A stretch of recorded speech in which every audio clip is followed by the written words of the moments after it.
Assalamualaikum warahmatullahi ta'ala wabarakatuh. Bismillahirrahmanirrahim. Alhamdulillahi rabbil alamin. Wassalatu wassalamu ala sayyidil mursalin wa imamil muttaqin wa ala alihi wa ashabihi ajma'in, amma ba'du. Sidang pendengar yang dirahmati Allah, sudah sekian lama saya tidak muncul di ruang saya sendiri untuk membaca kitab-kitab. Dan hari ini insya-Allah kita cuba mengembalikan perjuangan lama kita. Dan saya nak membuka pada pembukaan hari ini membaca insya-Allah Muqaddimah Tafsir Al-Qurtubi yang merupakan asas kepada pembentukan pemikiran faqih untuk mendalami ilmu Al-Quran dalam kacamata seorang faqih. Jadi muqaddimah ini sangat penting untuk kita mengenali apa itu tafsir ayatul ahkam. Yang pengarahnya adalah Al-Imam Al-Mujtahid Al-Maliki Al-Qurtubi, Imam Qurtubi rahimahullah, Abi Abdullah Muhammad Ahmad Al-Ansari Al-Qurtubi, yang menulis kitab ini mencari manfaat di dunia dan di akhirat. Dan saya kira pada mukadimahnya ini yang hampir 101 muka surat cetakan Maktabah Darul Hadis, memberikan gambaran yang penting bagi seseorang yang ingin mengenal syariah berdasarkan pembacaan Al-Quran Al-Majid. Jadi saya cuba membaca sedaya upaya. Yang saya faham saya uraikan, yang tak faham kita minta kepada Allah Subhanahu Taala fahamkan kita, dan kita cuba pelajari. Dan yang salah itu mudah-mudahan Allah Taala ampunkan kita dan diperbetulkan oleh sahabat-sahabat yang sentiasa ada melihat dan mengikuti perkembangan pembacaan kita.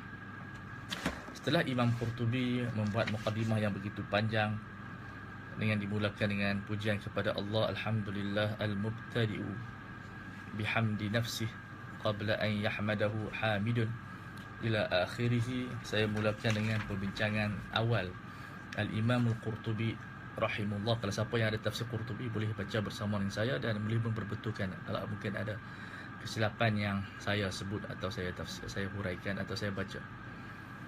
Wa ba'du, falamma kana kitabullah huwa al-kafila bijami'i ulumi syar'i alladhi istaqalla bis-sunnati wal-fardi wa nazala bihi aminus sama' ila aminil ard, ra'aitu an ashtaghila bihi mada umri wa astaghriqa fihi munnati bi an aktuba fihi ta'liqan wajizan yatadammanu nukatan من التفسير واللغات والإعراب والقراءات والرد على أهل الزيغ والضلالات. طيب, setelah mana kita mengetahui kitab Allah itu adalah kafil, penjamin kepada semua, ataupun dipanggil apa, pelindung, ataupun dia yang mengatasi, ataupun kita kata sumber kepada semua ulum syar'i, yang kitab ini istaqalla bil sunnati wal fardi, dia bersendirian di dalam mengemukakan hukum yang bersifat sunnah ataupun fardu. Maksud dia istaqalla infarada. Al-Quran tidak berhajat kepada siapa yang memperkasakan dia, sebab dia adalah kalam Allah Azza wa Jalla. Dan kitab ini diturunkan daripada orang yang diamanahkan di langit dan orang yang amanah di bumi ini, Sayyidina Rasulullah sallallahu alaihi wasallam. Maka aku meyakini, ra'aitu, maksud aiqantu, ataupun aku melihat, berpandangan, supaya an ashtaghila bihi mada umri, aku menyibukkan dengan kitab Allah ni sepanjang hidup aku. Dan ini yang kita sepatutnya kita gunakan. Mudah-mudahan sepanjang hidup kita ini kita gunakan untuk memahami kitab-kitab Allah Azza wa Jalla. Begitu juga dengan dia panggil Al-Imam Syafi'i rahimahullah, seperti disebut oleh Rabi' pada muqaddimah tafsir Al-Quran oleh Al-Imam Baihaqi, yang menukilkan tafsiran Al-Quran daripada Al-Imam Syafi'i rahimahullah. Dia menyebut, qallama adkhulu ala Syafi'i illa wa mushafa bayna yadayhi yatatabba' ahkam Al-Quran. Tak pernah aku sangat jarang aku masuk ke atas Imam Syafi'i, melainkan di tangannya ada mushaf. Dia mengkaji ayat-ayat ahkam Al-Quran Al-Majid. Ini menunjukkan kepentingan kita mempelajari Al-Quran, segala bentuk yang ada, khususnya ahkam Allah Azza wa Jalla yang berkaitan dengan akidah, yang berkaitan dengan fiqh, yang berkaitan dengan akhlak dan qawanin-qawanin yang lain. Wa astafrigha fihi munnati, dan aku menggunakan segala kekuatan aku yang ada ini, munnah maksud al-quwwah, untuk memahami dan mengkaji kitab Allah Azza wa Jalla. Apa yang patut aku buat? Bi an aktuba fihi ta'liqan wajizan, menulis sebahagian tafsiran yang ringkas yang mengandungi tadammanu nukatan minat tafsir, sebahagian penerangan isi intipati daripada tafsir ayat Quran wal lughat, perbahasan bahasa Arab, i'rab dan qiraat, pembacaan qiraat, sama ada 7 atau 10 tapi saya tak kajilah berapa banyak qiraat yang ada dalam tafsir Qurtubi, tapi kita boleh buat kajian dengan kita membacanya, insya-Allah. Dan juga tulisan untuk rad, mengkritik, menjawab balik da'yah orang yang sesat, ahli zaighi wad dalalat, dan ahadits cukup banyak, wa ahaditsa kathiratan, dan aku menulis juga hadis-hadis yang banyak untuk menjadi penguat apa yang aku sebutkan daripada ahkam dan juga penurunan ayat-ayat Al-Quran Karim, sebab-sebab nuzul, dengan menggunakan pendekatan jami'an baina ma'anihima. Konsep kita tak ada pertemuan antara Quran dan Sunnah, sepatutnya kita cuba mendamaikan, mengharmonikan, mentaufikan di antara makna yang mungkin ada iskaliyah, mubayyinan ma uskila minhuma, dan menerangkan apa yang timbul kefahaman yang kurang jelas. Dia panggil muskil. Muskil ni maksud dia kita tak berapa nak faham. Dia termasuk dalam kategori al-khafa di dalam perbahasan ilmu usul. Jadi mubayyinan ma ashkala minhuma bi aqawili salaf, dengan pandangan-pandangan salaf, wa man tabi'ahum min al-khalaf, dan juga pandangan daripada ulama khalaf. Wa amiltuhu tadhkiratan li nafsi, aku buat kerja ni untuk memperingati diri aku, wa dhakhiratan li yaumi ramsi, untuk hari kiamat kelak, iaitu hari aku ditanam di bawah kubur, wa amalan salihan ba'da mauti, dan menjadi satu amal salih untuk selepas kematian aku, sebab orang dapat manfaat. Dah hampir 1000 Imam Qurtubi meninggal pada, Allahumma salli ala Sayyidina Muhammad,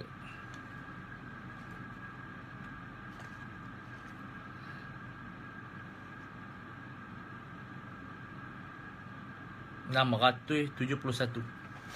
Dah hampir 1000 tahun.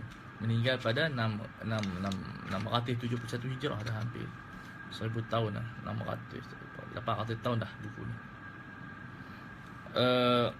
Wa qala Rasulullah sallallahu alaihi wasallam, idza mata al-insanu inqata'a 'amalu illa min thalath. Bila anak Adam itu mati, insan itu mati, maka terputus segala amalannya melainkan 3 perkara.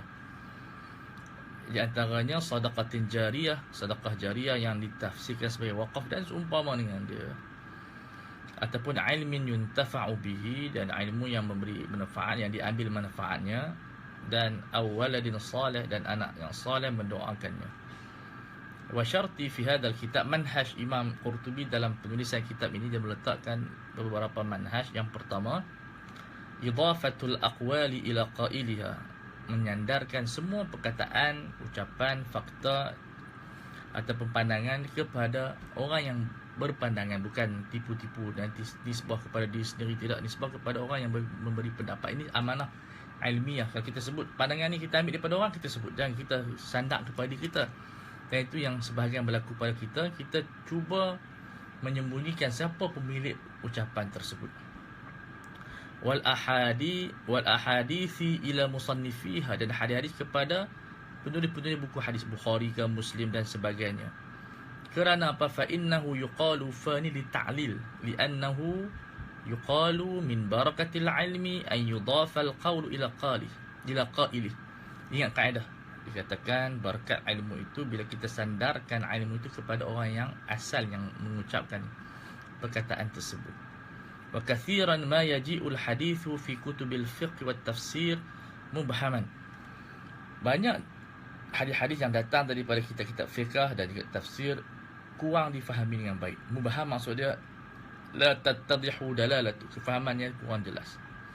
La ya'rifu man akhrajahu illa man ittala'a ala kutubil hadis, dan tak tahu siapa dia punya pengeluaran hadis tersebut melainkan orang yang mendalami ilmu hadis. Fayabqa man la khibrata lahu bidzalika ha'ira, dan orang yang tidak mendalami ilmu hadis akan menjadi bingung kerana tak tahu hadis diriwayat siapa. La ya'rifu as-sahiha min as-saqim, tidak tahu yang mana hadis sahih dan hadis yang lemah. Wa ma'rifatu dzalika ilmun jasim, untuk mengetahui ilmu hadis ini berhajat kepada ilmu yang luas. Jasim itu besar, ilmun jasim. Fala yuqbalu minhu al-ihtijaj bihi, dan hadis yang lemah tidak dijadikan sebagai sandaran hukum, walal istidlal, dan tidak dia dijadikan sebagai hujjah. Maksud dia hadis-hadis yang belum disandarkan kepada orangnya, yang kita katakan perawi-perawinya, tidak dapat dijadikan sebagai hujjah dan juga ihtijaj, melainkan hatta yudhifahu ila man kharajahu min al-a'immati wal a'lam. Ini kaedah penting untuk mujtahid. Kita bila nak beristidlal mesti pastikan hadis itu ada sandaran, ada musnad dia, ada sanad, ada aslun dia sebut. Lahu aslun, maksud ada jaluran hadis, sanad dia bersambung sampai Rasulullah sallallahu alaihi wasallam dan disandarkan kepada a'immah al-a'lam, Bukhari, Muslim dan sebagainya. Itu untuk menjadi faqih perlu mempelajari ilmu hadis. Paling kurang kita belajar kitab Imam Ibnu Hajar Asqalani, iaitu yang bertajuk apa? Allahumma salli ala sayyidina Muhammad. Siapa ingat di sini? Allah, tu saya lupa dah ni. Kitab yang kecil itu, kalau kitab Tadribur Rawi besar sangat. Ya Allah, tu lupa. Kitab karangan yang penting karangan Imam Ibnu Hajar Al-Asqalani. Yang kecil itu perlu kita pelajari, atau Baiquniyah. Kalau Alfiyah hadis Imam Iraqi besar tapi bagus dipelajari. Tadribur Rawi pun bagus, At-Taqrib Imam Nawawi pun bagus. Kita itu kalau kita pelajari sangat baik untuk kita mengendalami mustalah hadis, untuk kita mengoreksi ilmu hadis sehingga kita boleh mengenal yang mana sahih, yang mana maqbul, yang mana saqim, yang mana dhaif, yang mana hadis itu nampak sahih tapi ada illah yang menyebabkan hadis itu ditolak, matan dia macam mana. Baik. Kita an-nukhbah oleh Ibnu Hajar Asqalani. Baik. Wasiqat, dan disandarkan hadis itu kepada perawi-perawi yang siqat, al-masyahir min ulama Islam, yang masyhur di kalangan ulama Islam. Wa nahnu nushiru ila jumalin min dzalika fi hadha kitab. Kita sebutkan nama-nama perawi ataupun ulama-ulama hadis yang besar itu secara umum dalam kitab ini. Wallahul muwaffiqu lis-shawab, Allah Taala lah yang beri taufik untuk kita betul. Dan wa adrubin an kathirin min qasasil mufassirin, dan sebahagian daripada cerita-cerita mufassirin, dan disebutkan juga di sini disebut wa adrubun an kathirin min qasasil mufassirin wa akhbarul mu'arrikhin illa ma di sini disebut apa ni? Wa adribu an kathirin min qasasil mufassirin wa akhbaril mu'arrikhin illa ma la budda minhu wa la ghinan anhu litabin. Aku tak masukkan di sini, aku buang. Aku keluarkan cerita-cerita ulama mufassirin dan cerita-cerita ahli sejarah, melainkan benda-benda yang diperlukan untuk menerangkan ayat. Jadi yang cerita-cerita mufassirin daripada tafsir-tafsir yang lain atau ulama-ulama yang lain, aku darbunkan, aku buang dia, aku tidak masukkan ke dalam kitab ini, melainkan yang diperlukan untuk litabyin, untuk menerangkan. Dan aku memperkuatkan lagi tulisan-tulisan aku ni, wa'tadattu i'tada, maksud dia i'tada, makna dia memperkasakan. Jadi bila kita sebut kalimah i'tidad, iaitu dia menunjukkan kepada kita nak mencari kekuatan daripada apa? Min dzalika tabyina ayil ahkam bimasaila tusfiru an ma'naha. Jadi benda tersebut dijadikan sebagai kekuatan untuk menerangkan ayat-ayat ahkam dengan permasalahan yang boleh menjelaskan makna ayat ahkam tersebut. Jadi saya sebutkan cerita tersebut. Wa turshidu at-taliba ila muqtadaha, yang boleh memberi petunjuk kepada pelajar untuk sampai kepada matlamatnya. Fadamantu kulla ayatin, dan aku masukkan pada setiap ayat tatadammanu hukman, ada satu hukum atau paling kurang dua hukum. Fama zada masailu nubayyinu fiha ma tahtawi alaihi min asbabin nuzuli wa tafsiril gharib wal hukmi. Maksud hukmi gharib. Dan aku ada tambahkan lagi masalah-masalah yang aku terangkan dalamnya daripada masalah asbabun nuzul, penafsiran yang agak ganjil, dan hikmah ataupun wal hikam, ataupun kita sebut hukum-hukum syar'i yang lain boleh disebut sebagai hikmah ataupun hukum syar'i. Fa illam tatadamman hukman, kalau ayat itu tidak mengandungi hukum syar'i, zakartu ma fiha min at-tafsiri wat ta'wili, maka aku sebutkan penafsiran ayat dan juga takwil ayat tersebut sampailah kepada kita yang terakhir dalam surah Qul a'udzu birabbin nas. Wa sammaituhu al-jami'a bi jami'i li ahkamil Quran, aku namakan kitab tafsir yang menghimpunkan semua ahkamul Quran, wal mubayyini lima tadammanahu minas sunnati wa ayil furqan, jadi penerangan kepada apa yang ada di dalam sunnah dan ayat-ayat Al-Quran. Ja'alahu Allahu khalisan liwajhihi, mudah-mudahan Allah Subhanahu wa taala memberi keikhlasan untuk wajahnya semata-mata. Wa ayyanfa'ani bihi, dan Allah beri manfaat kepada aku dengan kitab ini. Wa walidayya, kepada ibu bapa aku. Wa man aradu bimanni, dan apa yang Allah, siapa yang Allah inginkan dengan kurniaannya. Innahu sami'ud du'a qaribun mujib, amin. InsyaAllah pada masa akan datang kita akan huraikan lagi cerita kelebihan mempelajari Al-Quran dan menggesa kita mempelajari Al-Quran dalam bab fadaili Al-Quranil Karim wa taghribi fihi wa fadli talibihi wa qari'ihi wa mustami'ihi wal 'amili bih. Itu kita akan mempelajari kelebihan Al-Quran, kelebihan belajar Al-Quran kepada pelajarnya, pembacanya dan mendengarnya, dan orang yang beramal dengan Al-Quran. Mudah-mudahan insya-Allah kita ada 101 muka surat. Hari ini kita baca 2 muka surat.